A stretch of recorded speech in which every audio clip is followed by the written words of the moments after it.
and all the angels with him. He will sit on his throne in heavenly glory. All the nations will be gathered before him, and he will separate the people one from another as a shepherd separates the sheep from the goats. He will put the sheep on his right and the goats on his left. Then the king will say to those on his right,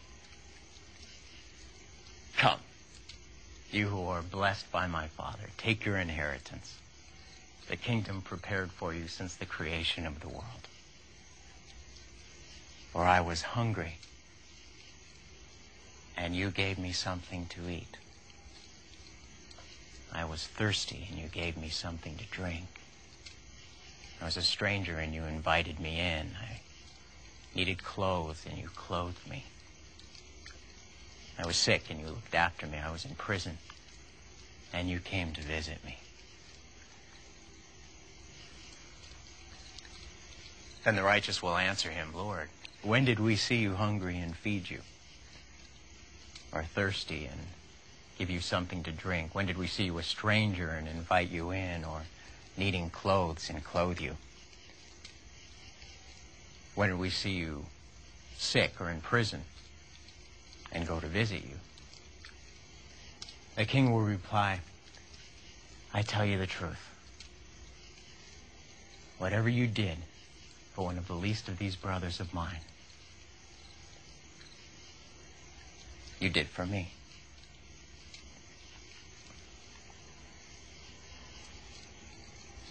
Then he will say to those on his left, "Depart from me,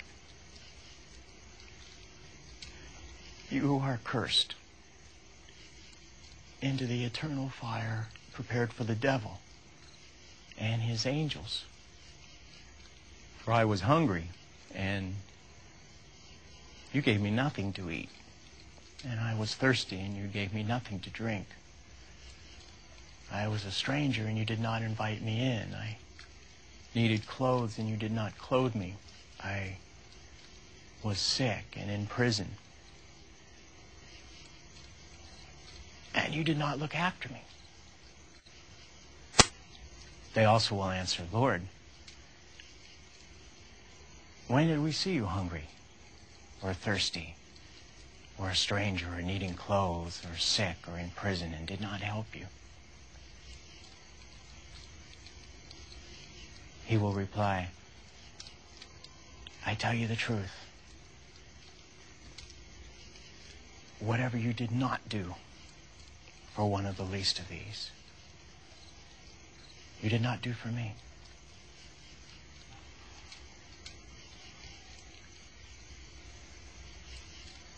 Then they will go away to eternal punishment, but the righteous to eternal life.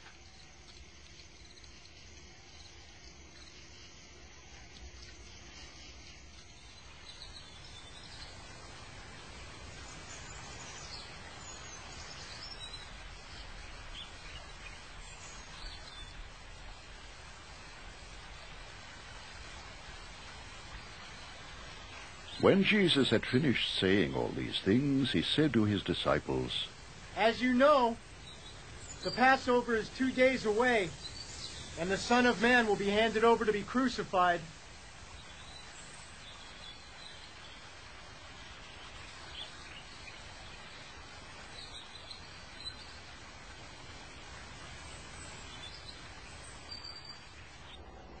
Then the chief priests and the elders of the people assembled in the palace of the high priest, whose name was Caiaphas, and they plotted to arrest Jesus in some sly way and kill him. "But not during the feast," they said, "for there may be a riot among the people."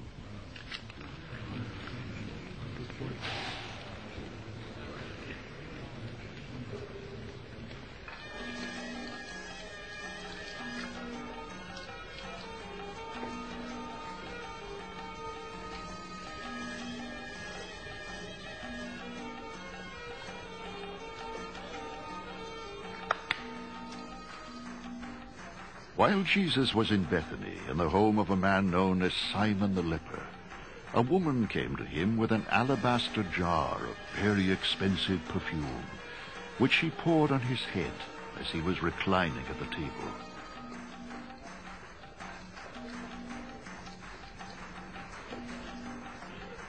When the disciples saw this, they were indignant. "Why this waste?" they asked.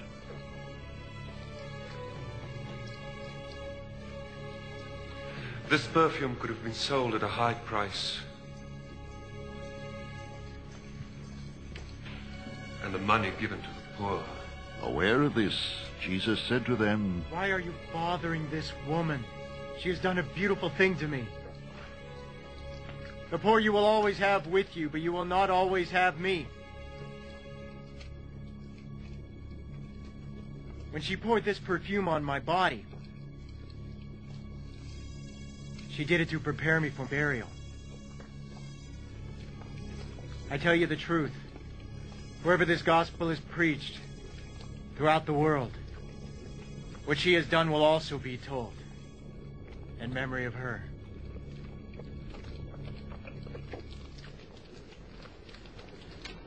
Then one of the 12, the one called Judas Iscariot, went to the chief priests and asked, "What are you willing to give me if I hand him over to you?"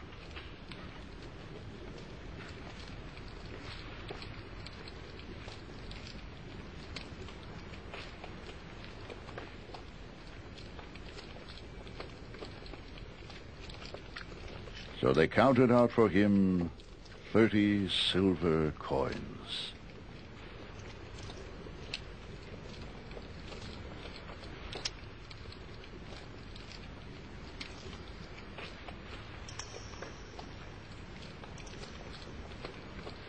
From then on, Judas watched for an opportunity to hand him over.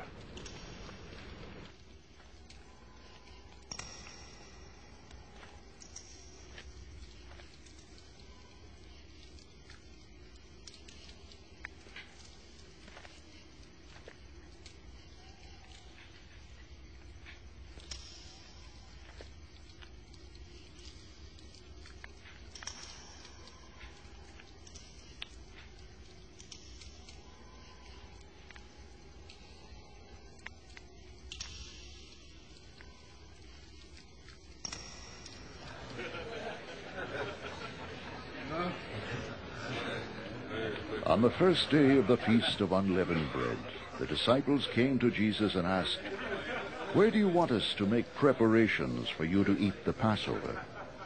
He replied, "Go into the city to a certain man and tell him, 'The teacher says, my appointed time is near. I am going to celebrate the Passover with my disciples at your house.'" So the disciples did as Jesus had directed them, and prepared the Passover.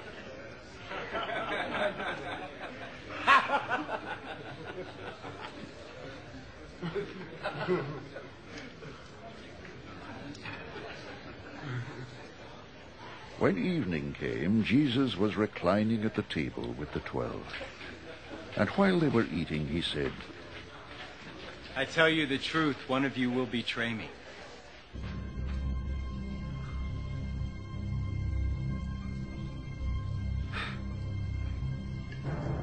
They were very sad and began to say to him one after the other, "Surely not I, Lord?"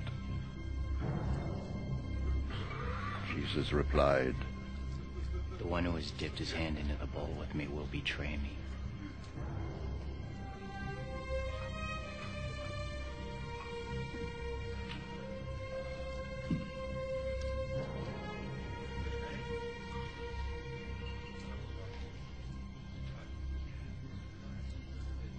The Son of Man will go, just as it is written about him. But woe to that man who betrays the Son of Man. It would be better for him if he had not been born. Then Judas, the one who would betray him, said, Surely not I, Rabbi.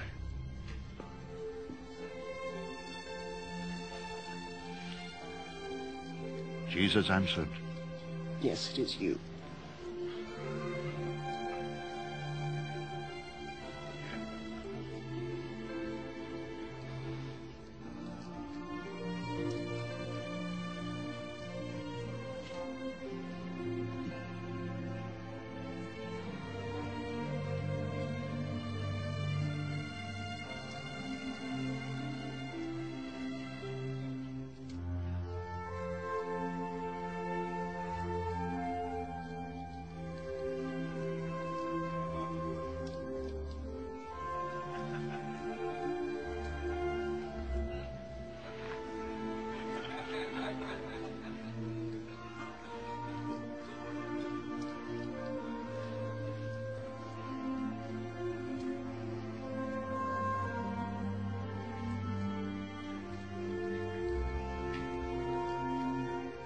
While they were eating, Jesus took bread, gave thanks, and broke it, and gave it to his disciples, saying, Take and eat. This is my body.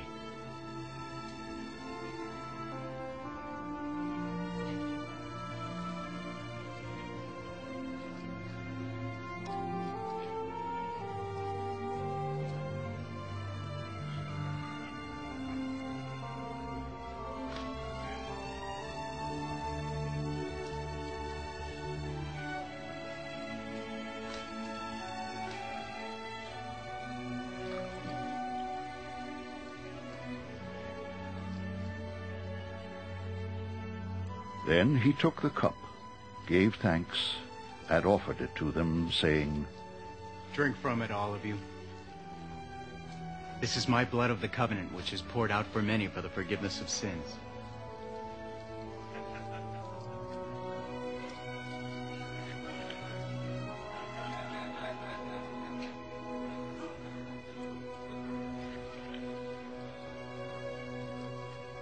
I tell you, I will not drink of this fruit of the vine from now on until that day when I drink it anew with you in my Father's kingdom.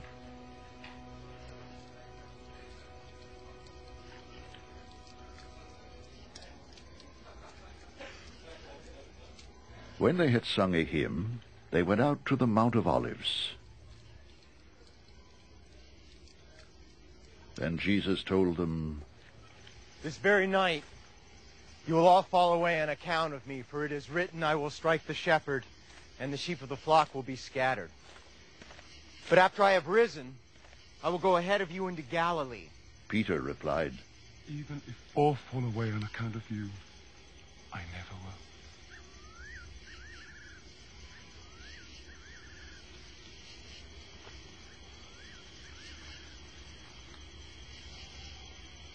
I tell you the truth. Jesus answered, This very night before the rooster crows,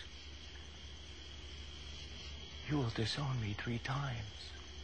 But Peter declared, Even if I have to die with you, I will never disown you.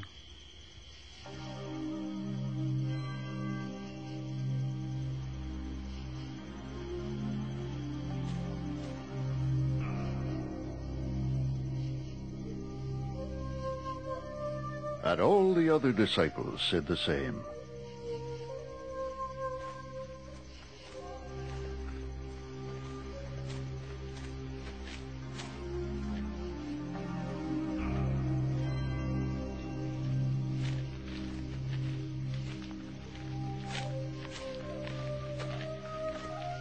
Then Jesus went with his disciples to a place called Gethsemane, and he said to them, Sit here while I go over there and pray.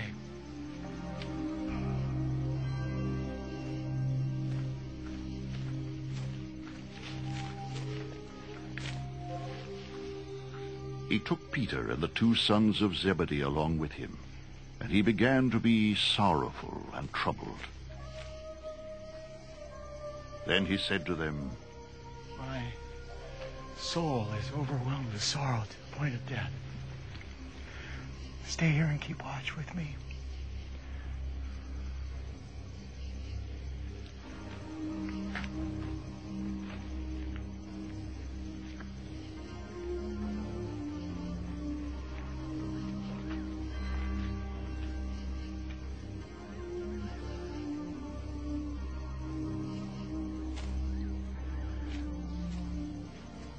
Going a little farther, he fell with his face to the ground and prayed.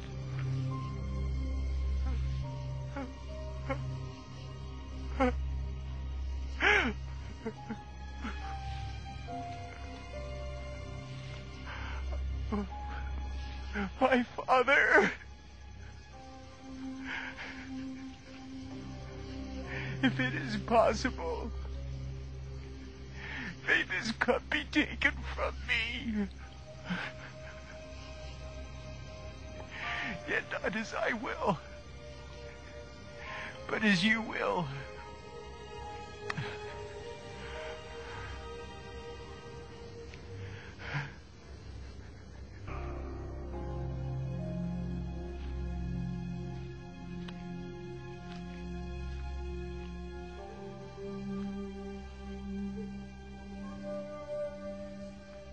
Then he returned to his disciples and found them sleeping. Could you men not keep watch with me for 1 hour? He asked Peter.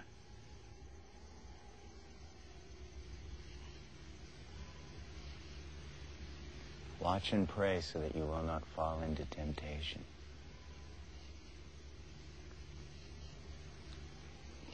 The spirit is willing, but the body is weak.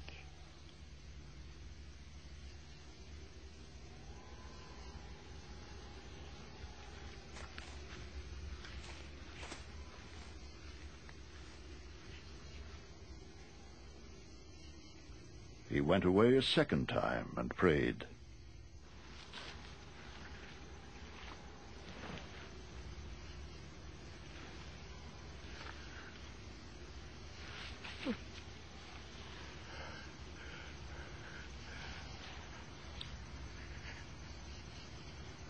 My Father!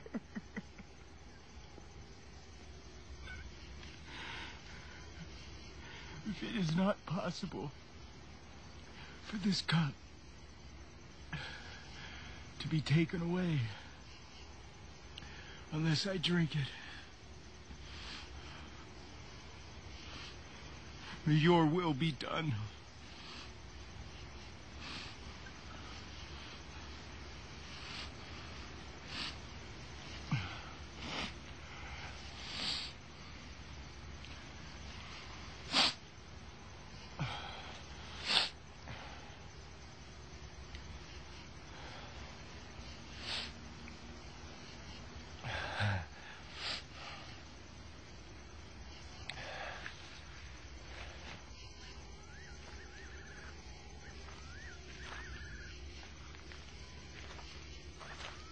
When he came back, he again found them sleeping, because their eyes were heavy.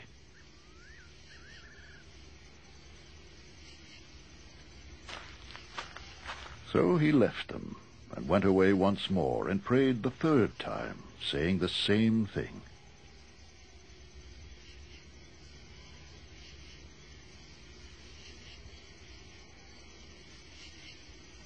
Then he returned to the disciples and said to them, Are you still sleeping and resting?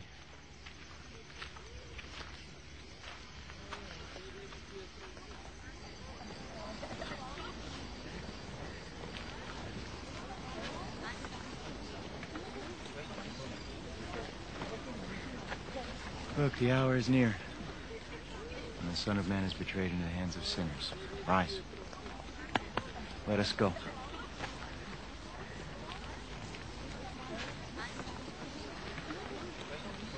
Here comes my betrayer. While he was still speaking, Judas, one of the 12, arrived. With him was a large crowd, armed with swords and clubs, sent from the chief priests and the elders of the people.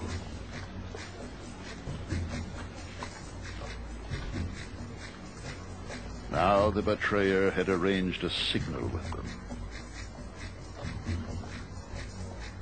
The one I kiss is the man. Arrest him.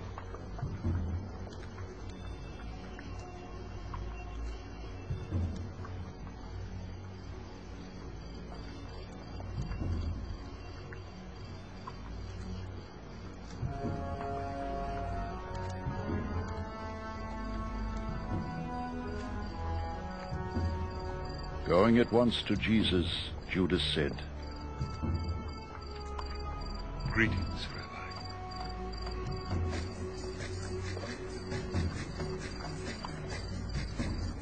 and kissed him.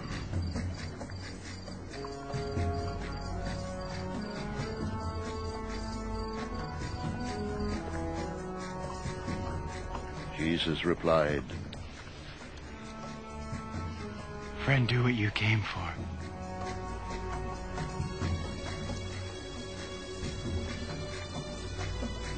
Then the men stepped forward, seized Jesus, and arrested him.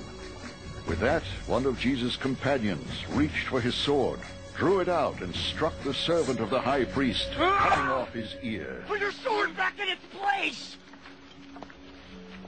Jesus said to him, For all who draw the sword will die by the sword.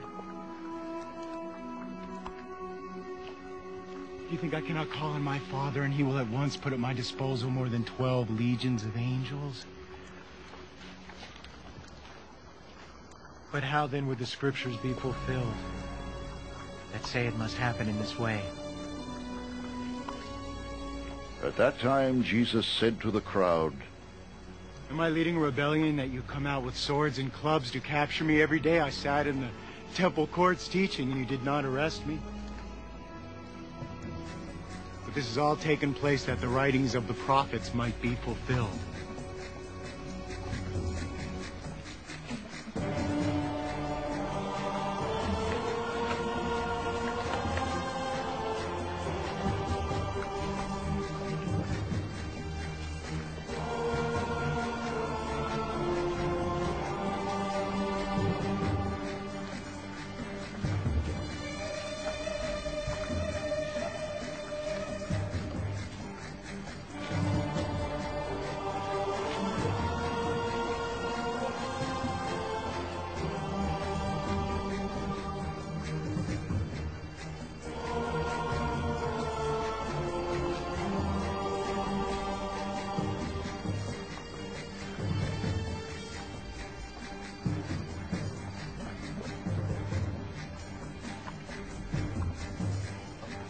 Then all the disciples deserted him and fled.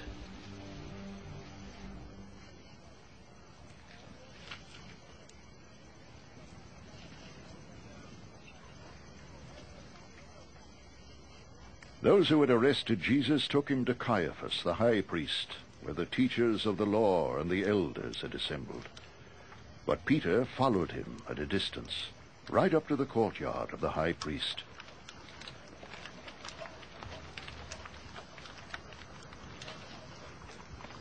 He entered and sat down with the guards to see the outcome. The chief priests and the whole Sanhedrin were looking for false evidence against Jesus, so that they could put him to death. But they did not find any, though many false witnesses came forward. Finally, 2 came forward and declared, This fellow said, I am able to destroy the temple of God And rebuild it in 3 days. Then the high priest stood up and said to Jesus, Are you not going to answer? What is this testimony that these men are bringing against you? But Jesus remained silent. The high priest said to him, I charge you under oath by the living God. Tell us if you are the Christ, the Son of God. Yes, it is as you say. Jesus replied, But I say to all of you, in the future you will see the Son of Man sitting at the right hand of the Mighty One and coming on the clouds of heaven. Then the high priest tore his clothes and said, He has spoken blasphemy. Why do we need any more witnesses? Look, now you have heard the blasphemy. What do you think? He's worthy of death. They answered. Then they spit in his face and struck him with their fists.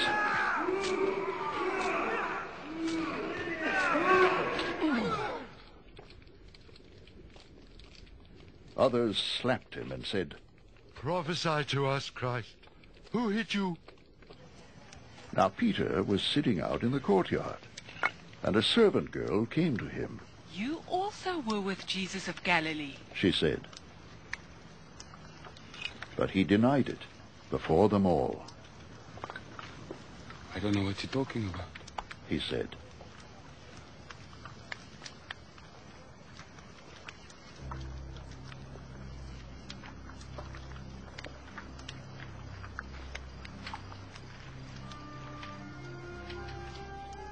Then he went out to the gateway, where another girl saw him, and said to the people there, "This fellow was with Jesus of Nazareth." He denied it again with an oath. "I don't know the man."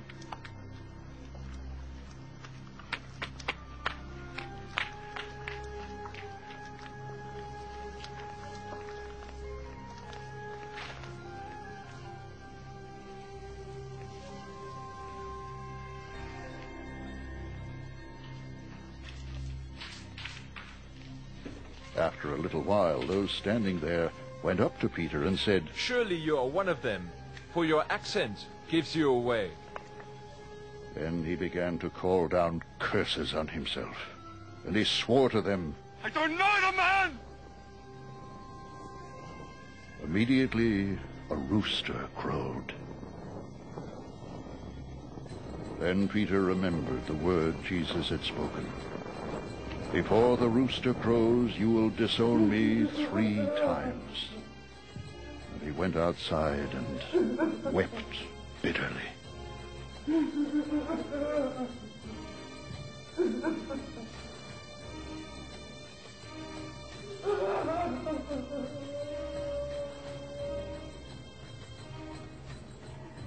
Early in the morning, all the chief priests and the elders of the people came to the decision to put Jesus to death. They bound him, led him away, and handed him over to Pilate, the governor.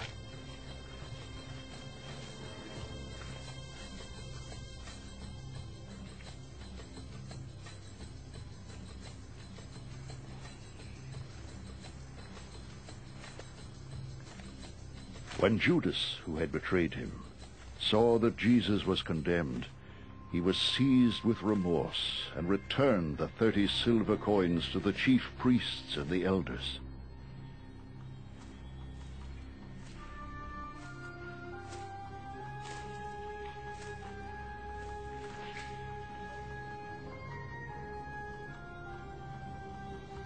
"I have sinned," he said, "for I have betrayed innocent blood." "What is that to us?" they replied. "That's your responsibility."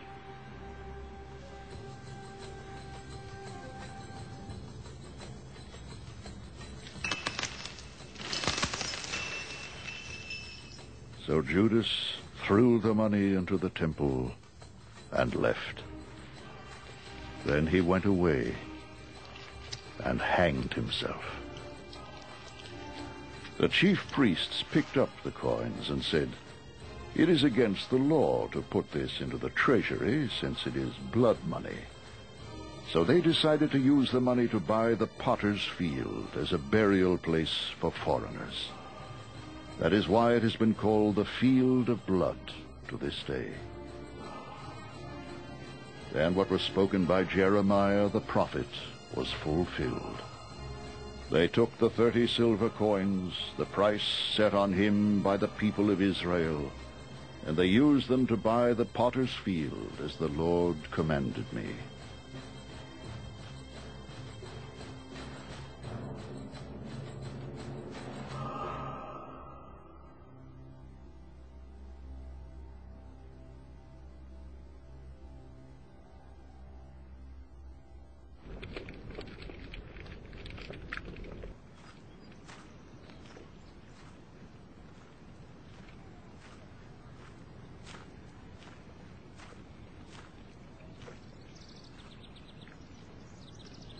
Meanwhile, Jesus stood before the governor, and the governor asked him, Are you the king of the Jews?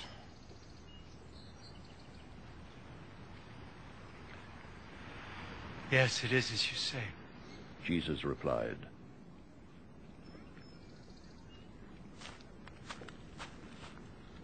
When he was accused by the chief priests and the elders, he gave no answer. Then Pilate asked him, Don't you hear the testimony they are bringing against you? But Jesus made no reply, not even to a single charge, to the great amazement of the governor. Now it was the governor's custom at the feast to release a prisoner chosen by the crowd. At that time they had a notorious prisoner called Barabbas. So when the crowd had gathered, Pilate asked them, Which one do you want me to release to you? Barabbas or Jesus, who is called Christ? For he knew it was out of envy that they had handed Jesus over to him.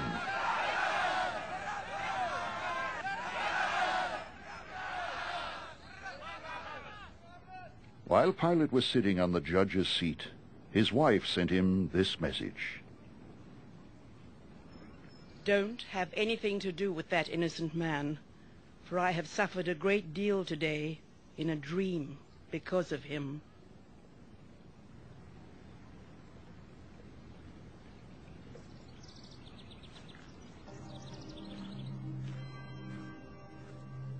But the chief priests and the elders persuaded the crowd to ask for Barabbas and to have Jesus executed.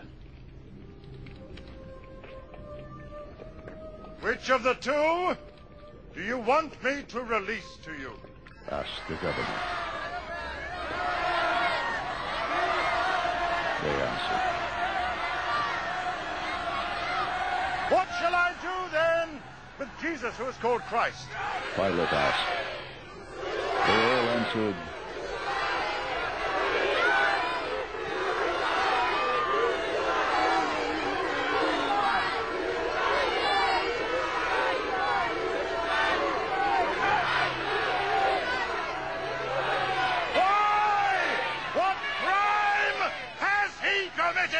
asked Pilate.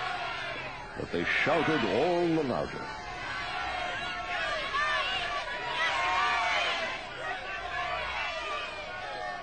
When Pilate saw that he was getting nowhere, but that instead an uproar was starting, he took water and washed his hands in front of the crowd. I am innocent of this man's blood, he said. It is your responsibility. All the people answered,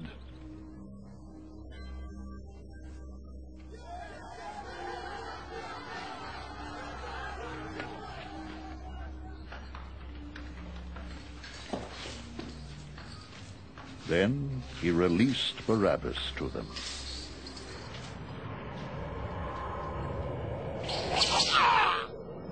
But he had Jesus flogged and handed him over to be crucified.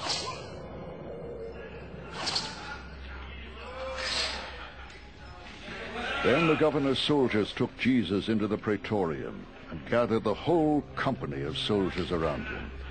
They stripped him and put a scarlet robe on him, and then twisted together a crown of thorns and set it on his head. They put a staff in his right hand and knelt in front of him and mocked him. Hail, King of the Jews! They said. They spit on him and took the staff and struck him on the head again and again.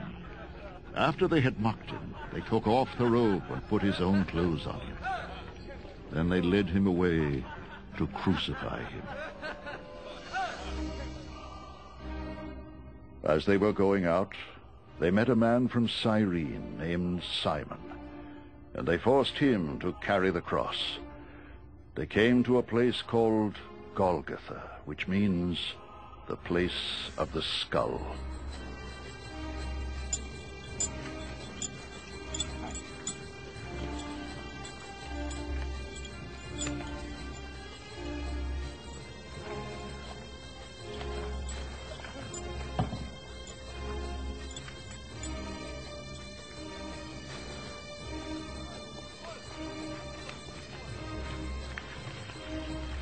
There they offered Jesus wine to drink, mixed with gall. But after tasting it, he refused to drink it.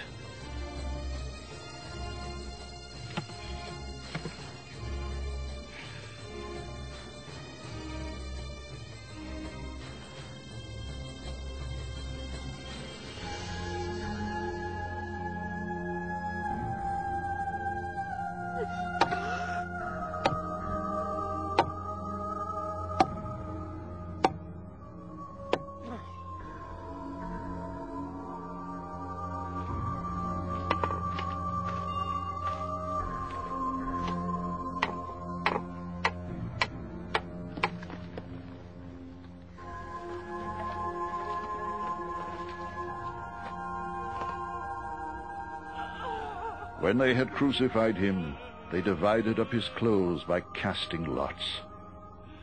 And sitting down, they kept watch over him there.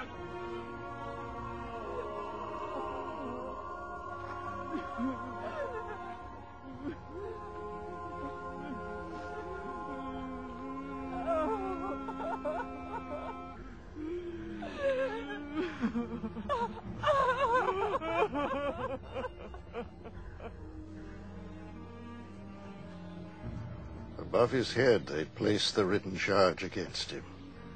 This is Jesus, the King of the Jews. 2 robbers were crucified with him. One on his right and one on his left. Those who passed by hurled insults at him, shaking their heads and saying, "You, we're going to destroy the temple and build it in 3 days. Save yourself. Come down from the cross, if you are the Son of God." The same way the chief priests, teachers of the law, and the elders mocked him. Saved others, they said. But he can't save himself. He's the King of Israel. Let him come down now from the cross, and we will believe in him. He trusts in God. Let God rescue him if he wants him. For he said, "I am the Son of God."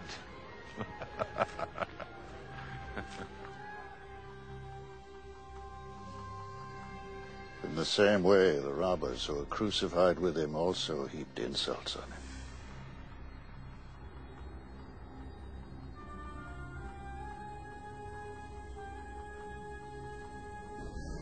From the 6th hour until the 9th hour, darkness came over all the land. About the 9th hour, Jesus cried out in a loud voice, "Eloi, Eloi, lama sabachthani," which means, my God, why have you forsaken me?" And some of those standing there heard this. They said, "He's calling Elijah."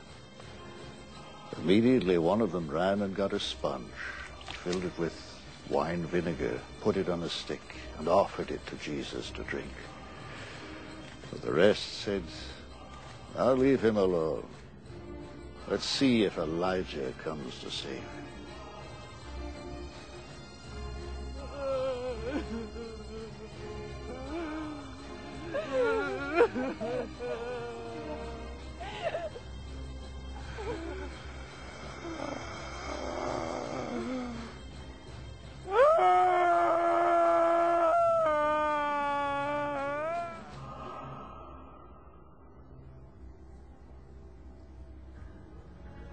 Jesus had cried out again in a loud voice.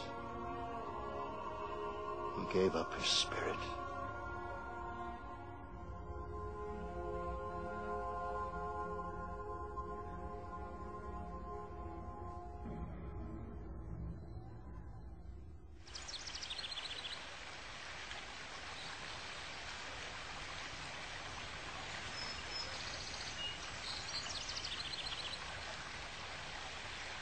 At that moment, the curtain of the temple was torn in two from top to bottom. The earth shook and the rocks split. The tombs broke open, and the bodies of many holy people who had died were raised to life. They came out of the tombs, and after Jesus' resurrection, They went into the holy city and appeared to many people. When the centurion and those with him who were guarding Jesus saw the earthquake and all that had happened, they were terrified and exclaimed, "Surely he was the Son of God."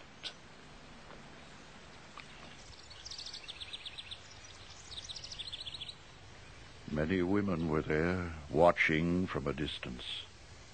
They had followed Jesus from Galilee to care for his needs.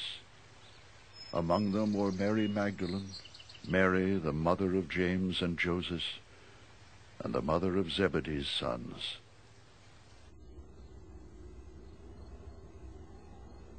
As evening approached, there came a rich man from Arimathea named Joseph, who had himself become a disciple of Jesus. Going to Pilate, he asked for Jesus' body, and Pilate ordered that it be given to him.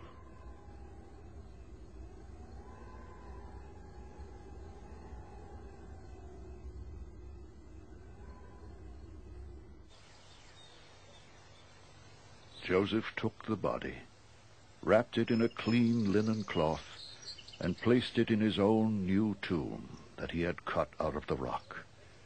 He rolled a big stone in front of the entrance to the tomb and went away. Mary Magdalene and the other Mary were sitting there opposite the tomb.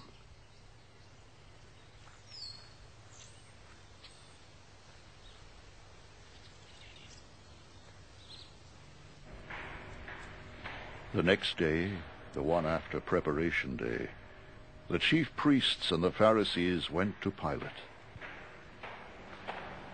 "Sir," they said, "we remember that while he was still alive, that deceiver said, 'After 3 days I will rise again.' So give the order for the tomb to be made secure until the 3rd day. Otherwise his disciples may come and steal the body and tell the people that he's been raised from the dead. This last deception will be worse than the first."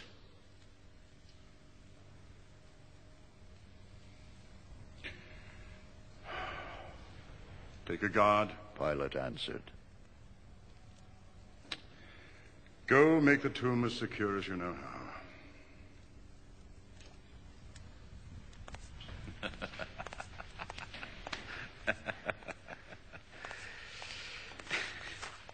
So they went and made the tomb secure by putting a seal on the stone and posting a guard.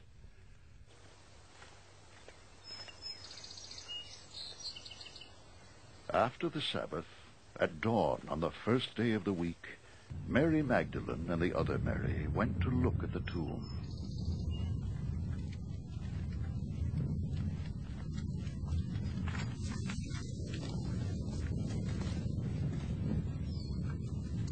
There was a violent earthquake, for an angel of the Lord came down from heaven, and going to the tomb, rolled back the stone and sat on it.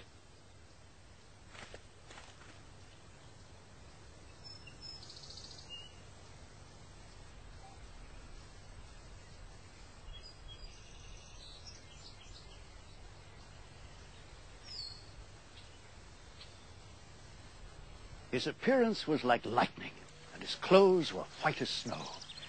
The guards were so afraid of him, they shook and became like dead men. The angel said to the women, "Do not be afraid, for I know that you are looking for Jesus, who was crucified. He is not here. He has risen, just as he said. Come and see the place where he lay.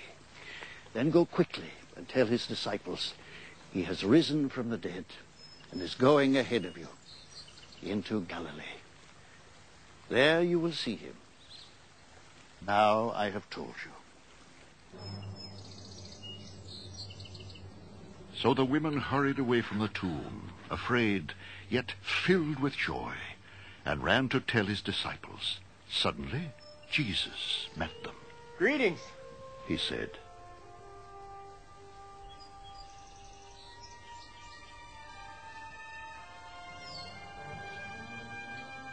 They came to him, clasped his feet, and worshipped him. Then Jesus said to them, Do not be afraid.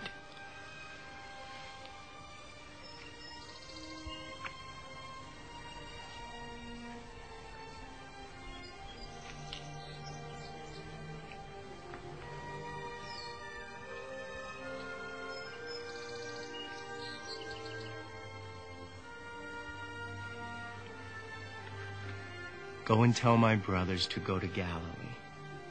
There they will see me.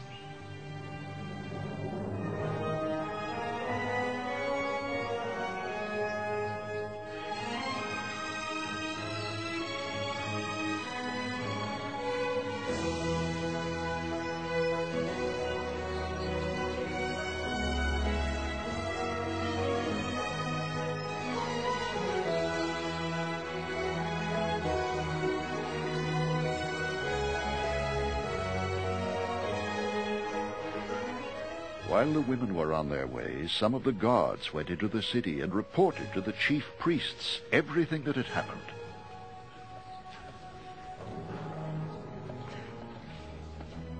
When the chief priests had met with the elders and devised a plan, they gave the soldiers a large sum of money, telling them, "You are to say, his disciples came during the night and stole him away while we were asleep.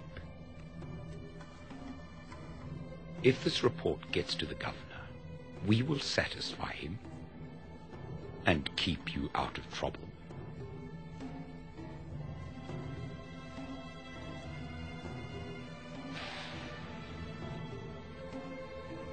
So the soldiers took the money and did as they were instructed.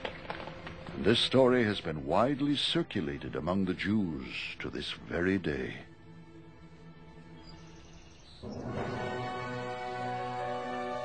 Then the 11 disciples went to Galilee, to the mountain where Jesus had told them to go. When they saw him, they worshipped him, but some doubted. Then Jesus came to them and said, "All authority in heaven and on earth has been given to me. Therefore go and make disciples of all nations, baptizing them in the name of the Father, and of the Son, and of the Holy Spirit, and teaching them to obey everything I have commanded you. And surely I am with you always, to the very end of the age."